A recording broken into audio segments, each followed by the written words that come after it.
Kada praradau sąmonę, prabudau jau vagone. Išvežtas buvau į Rusiją. Ir tada per 10 kalėjimų buvau vežamas į Permę Saransko sritį. Gerbėmieji, aš atlaikiau, aš nepasidaviau. Ir aš džiaugiuosi, kad mano sąžinė švari.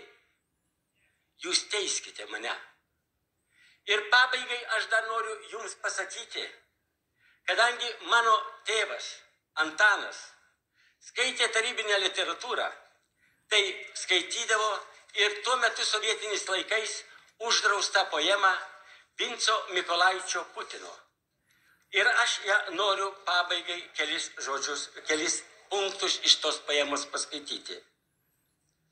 Poema vadinasi Vivos Flango Mortos Voko. Gyvuosius apraudu, mirusiuosius šaukiu. Jūs žengiate į sostus ir minate altorius. Nuo jūsų įstatymų sugriuvo ir nuodėmės ir doros. Karūnos niekšų daliai, o dulkėse karaliai. Ir tribunolus išdidžiai teisiuosius smerkia žmogžudžiai.